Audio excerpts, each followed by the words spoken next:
आप सभी का स्वागत है हमारे YouTube चैनल आरडी कैंपस पर। हम चैनल का जब एनालिसिस करते हैं तो हमें पता चलता है 70% आदमी व्यू तो दे रहे हैं लेकिन ना तो लाइक कर रहे हैं ना सब्सक्राइब कर रहे हैं। ठीक है, मतलब कोई फोर्स नहीं है, लेकिन अगर आपको अच्छा लग रहा है तो लाइक कर दीजिए, हाँ सब्सक्राइब भी कर दीजिए। कंटेंट तो हम दे ही रहे हैं ना अच्छा।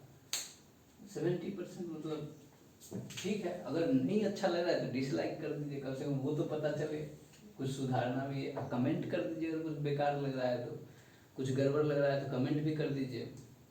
आज हम लोग पढ़ेंगे ओरिजिन एंड इवोल्यूशन का पार्ट सेकेंड। इसको हम लोग थोड़ा आगे पढ़ने से पहले जो है ना हम लोग कुछ देखते हैं हमारे इस अर्थ पे लाइफ जनरेट कैसे हुआ, लाइफ कैसे बना। इसको एक्सप्लेन करने के लिए अलग अलग थ्योरी आया है। जैसे एक थ्योरी जो होता है स्पेशल क्रिएशन का, स्पेशल क्रिएशन थ्योरी जो है ना ये दिए थे हमारे एक फादर थे। हमारे फादर नहीं थे, मतलब फादर उनको बोला जो प्रिस्ट हुआ करते थे, फादर सॉरेज, फादर SAUREZ। अच्छा, ये बोलते हैं ये एक माइथोलॉजिकल थ्योरी है। माइथोलॉजिकल का कहने का मतलब है ऐसा थ्योरी जो भगवान के बारे में बोलते हो। ये बोलते हैं कि जैसा लाइफ पहले था अर्थ पे वैसा ही लाइफ बीच में है, वैसा ही लाइफ अभी है, वैसा ही लाइफ आगे होगा। मतलब पहले भी 5 प्रकार के स्पीसीज थे, अभी भी 5 प्रकार के हैं मान लीजिए, तो आगे भी कितने होंगे, 5 प्रकार के। इसका ना तो कोई पैर है ना हाथ है, कुछ नहीं है, बिना मतलब का बोल दिए मान लिए। ये थ्योरी हो गया गलत। दूसरा थ्योरी एक आता है कॉस्मिक पेनिस्पर्मिया थ्योरी। ध्यान से सुनेगा, ये थ्योरी गजब का है, कॉस्मिक पेनिस्पर्मिया थ्योरी। ये थ्योरी राइटर साहब दिए थे, REICHT राइटर साहब दिए थे, एक साइंटिस्ट थे। इस थ्योरी के हिसाब से ये अर्थ है, ये सन है, तो इनके हिसाब से कोई एक प्लेनेट होगा जहां पर लाइफ पहले से होगा, वहां बना स्पोर और वो स्पोर आ गया अर्थ पे। मतलब लाइफ का स्पोर बना और वो आ गया अर्थ पे, और अर्थ पे क्या काम कर दिया, लाइफ का। इसी का मतलब होता है पेनिस्पर्मिया। पेनिस्पर्मिया का मतलब होता है लाइफ दूसरे किसी प्लेनेट से आके हमारे अर्थ पे आ गया हो। कॉस्मिक पेनिस्पर्मिया थ्योरी, इसको भी अभी हम नहीं बता सकते ये सही है या गलत, लेकिन ये कुछ साइंटिस्ट अभी भी मानते हैं कि ये हो सकता है। ठीक है, अपने को क्या, अपने को तो पढ़ने से मतलब है। अगला थ्योरी है स्पॉन्टेनियस जनरेशन। स्पॉन्टेनियस जनरेशन, इस थ्योरी को एक और नाम से जानते हैं जिसको बोलते हैं एबायोजेनेसिस। क्या बोलते हैं, एबायोजेनेसिस। ध्यान से सुनिएगा। पहले क्या था कि जैसे मान लीजिए पहले साइंटिस्ट कम फिलोसफर ज़्यादा होते थे। फिलोसफर का मतलब होता है जो वक्ता होते हैं, जो बोला करते थे, अच्छी अच्छी चीज़ बोला करते थे। वो क्या देखते थे, शाम में गए घर, सुबह जब नदी किनारे गए तो कुछ कीड़ा निकला हुआ मिला। जैसे अभी देखिए वर्षा हो रहा है, जब वर्षा होता है तो अर्थवर्म को देखिएगा मिट्टी के ऊपर आ जाता है। तो इसका क्या मतलब है, वो अर्थवर्म जो है पहले नहीं था, वो मिट्टी से बना है।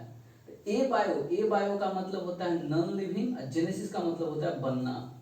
मतलब नॉन लिविंग से जब कोई लिविंग बने तो उसको बोलते हैं एबायोजेनेसिस। लिविंग बोलिए या लाइफ बोलिए। तो स्पॉन्टेनियस जनरेशन थ्योरी ये कहता है कि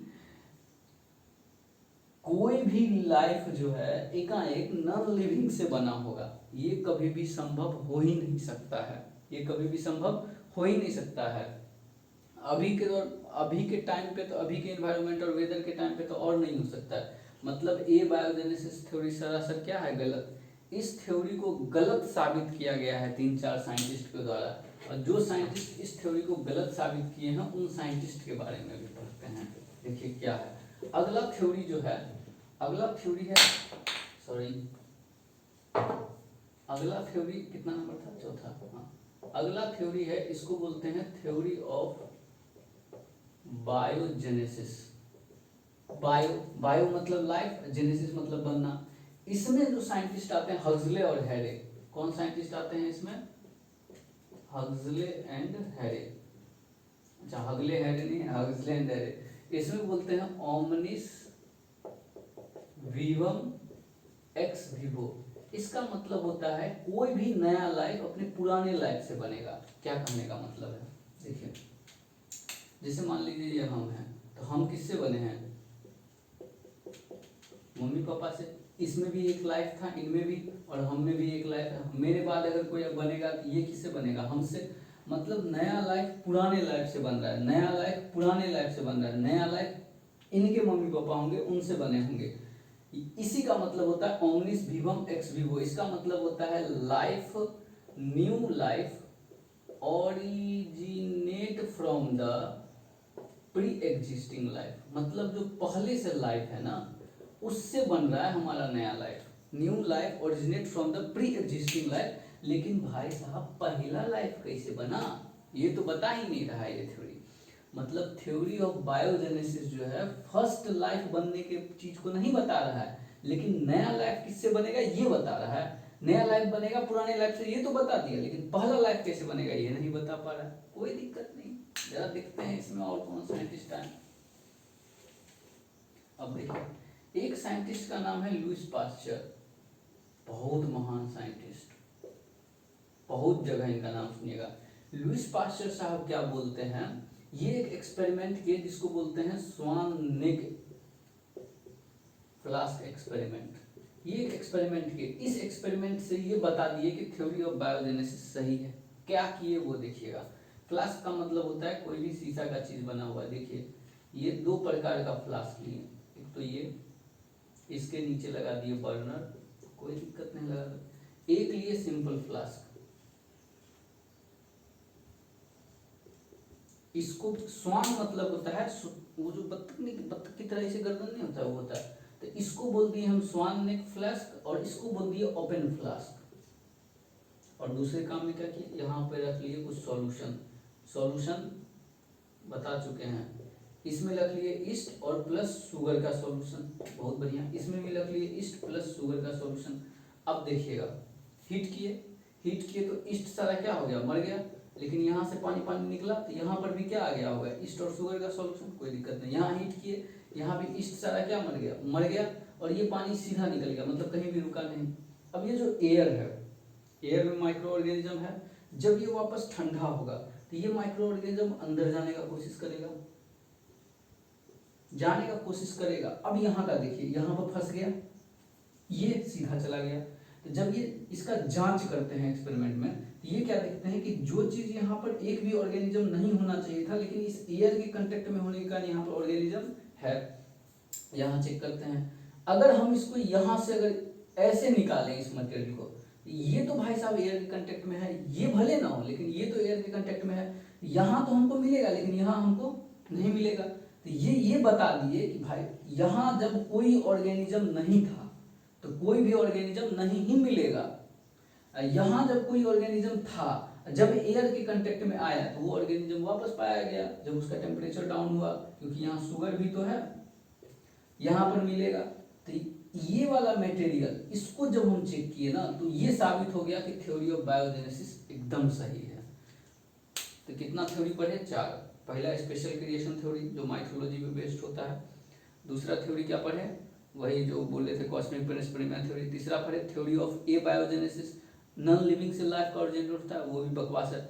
चौथा पढ़े थ्योरी ऑफ बायोजेनेसिस, इसमें बोला गया कि नया लाइफ पहले वाले लाइफ से बनेगा, और इसको साबित कौन कर दिए, लुईस पास्चर साहब। एक्सपेरिमेंट का नाम क्या था, स्वान नेक फ्लास्क एक्सपेरिमेंट। ठीक है, ये 4 थ्योरी है, ये कोई बड़ा थ्योरी है नहीं। अब जो शुरू होगा ना वो काम का है, ये कुछ नहीं था, ये तो एक इंट्रोडक्शन, मतलब चलो ठीक है, नहीं कुछ तो ये सही। अब देखिए, हम लोग पिछले क्लास में इवोल्यूशन को 3 भाग में बांटे थे। पहला इवोल्यूशन को बोले थे केमिकल, दूसरे इवोल्यूशन को बोले थे बायोलॉजिकल, और तीसरे इवोल्यूशन को बोले थे ऑर्गेनिक। ये याद होगा। तो हम लोग एक एक करके सब पढ़ेंगे, पहला केमिकल, दूसरा बायोलॉजिकल, तीसरा ऑर्गेनिक। तो पहले इवोल्यूशन को जो एक्सप्लेन करने आते हैं 2 साइंटिस्ट हैं, हेल्डेन साहब और ओपेरन साहब। ओपेरन और हेल्डेन साहब आते हैं और ये एक थ्योरी देते हैं जिसको बोलते हैं केमिकल इवोल्यूशन थ्योरी या modern chemical evolution theory, modern chemical evolution theory. Operon साहब और हेल्डेन साहब कौन 2 साइंटिस्ट थे, ओपेरन एंड दोनों अलग अलग थे। केमिकल इवोल्यूशन थ्योरी कहता क्या है? बायोलॉजिकल भी पढ़ेंगे, ऑर्गेनिक भी पढ़ेंगे, लेकिन ये पढ़ेंगे बाद में। अभी अपने को क्या पढ़ना है? Chemical evolution theory. इनके हिसाब से कहने का मतलब है कि जो भी पहले के अर्थ पे एटम या एलिमेंट होगा, एटम या एलिमेंट, ये सिंपल फॉर्म में मिलता था। इससे कॉम्प्लेक्स फॉर्म बनने की प्रक्रिया को कॉम्प्लेक्स मतलब होता है जटिल, जो हमको बना सके, इसी को बोलते हैं केमिकल इवोल्यूशन थ्योरी। क्या बोलते हैं इसको? Chemical evolution theory. इसको अच्छे से समझते हैं, ये क्या कहने का कोशिश किए थे। टॉपिक है अपना केमिकल इवोल्यूशन थ्योरी। आप लोग वीडियो को रोक रोक के नोट्स बना लीजिएगा। हम बहुत कुछ बोल देते हैं, लिख नहीं पाते हैं यहाँ पे, ये समय का भी है, थोड़ा समय का दिक्कत रहता है। अब देखिए, हम आपको लेके चलते हैं प्रिमिटिव अर्थ पे। प्रिमिटिव अर्थ,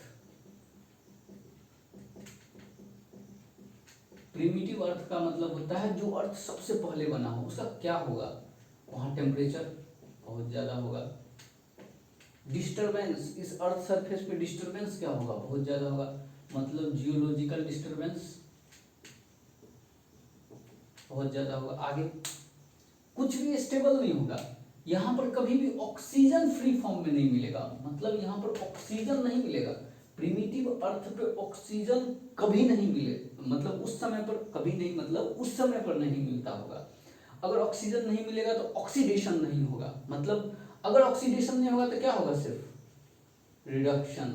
मतलब उस समय का जो भी अर्थ होगा ना, उसका प्रॉपर्टी होगा रिड्यूसिंग प्रॉपर्टी होगा, रिड्यूसिंग नेचर का होगा। क्या क्या मिलता होगा वहाँ? हाइड्रोजन मिलता होगा, कार्बन मिलता होगा, नाइट्रोजन मिलता होगा, ऑक्सीजन मिलता होगा, फ्लोरीन मिलता होगा, नियॉन मिलता होगा, आर्गन मिलता होगा।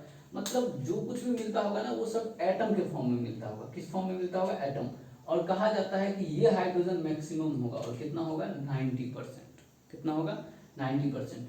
समय बीतता गया, टेम्परेचर धीरे धीरे धीरे धीरे कम होना शुरू हुआ, कुछ कुछ कंपाउंड बनना शुरू हो गया। जैसे ही टेम्परेचर कम हुआ, जियोलॉजिकल डिस्टर्बेंस कम हुआ, कंपाउंड बनना शुरू हो गया। ऑक्सीजन अभी भी नहीं है, कंपाउंड बनना जब शुरू हुआ तो देखिए कंपाउंड कौन कौन सा बनेगा?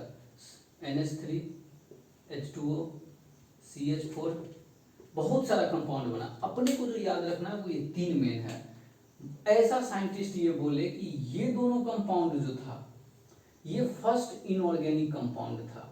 मतलब इस पृथ्वी पर सबसे पहला इनऑर्गेनिक कंपाउंड बना है अमोनिया और वाटर। और CH4 जिसको मीथेन भी बोलते हैं, ये फर्स्ट ऑर्गेनिक कंपाउंड था। क्या था ये? First organic compound. प्रिमिटिव अर्थ पे हाइड्रोजन सबसे ज्यादा है। ऐसा नहीं कि बाकी एटम नहीं है, बाकी एलिमेंट नहीं है, बाकी सब भी, लेकिन हाइड्रोजन सबसे ज्यादा है। जब टेम्परेचर धीरे धीरे स्लो होना शुरू हुआ तो फर्स्ट इनऑर्गेनिक कंपाउंड बना। इनऑर्गेनिक कंपाउंड में कौन कौन सा था? NH3 और H2O, NH3 अमोनिया और H2O पानी, और CH4 बन गया फर्स्ट ऑर्गेनिक कंपाउंड। जैसे ही बना ये H2O, ये ट्रिगर कर दिया आगे के प्रोसेस को। भाई H2O सॉल्वेंट है, सबसे ज्यादा लाइफ के लिए सबसे ज्यादा जरूरी है ये चीज। H2O बना, उसके बाद हम लोग कोई भी रिएक्शन होता है तो ऊर्जा चाहिए। यहाँ पर ऊर्जा के लिए UV रे आया, कॉस्मिक रे आया, सूरज खुद सनलाइट भेज रहा था वो आया, वोल्केनिक इरप्शन था, जहाँ तहीं लावा निकल रहा था। मतलब ऊर्जा का कमी नहीं था रिएक्शन के लिए। ये तो हुआ सिंपल कंपाउंड। अब इससे भी जटिल बनेगा। तो जब ये कंपाउंड सब अपने में रिएक्शन करना शुरू किया तो बनाया एमिनो एसिड। बताएंगे एमिनो एसिड आगे क्या बनाएगा। फिर बनाया मोनोसेकेराइड। क्या बनाया? मोनो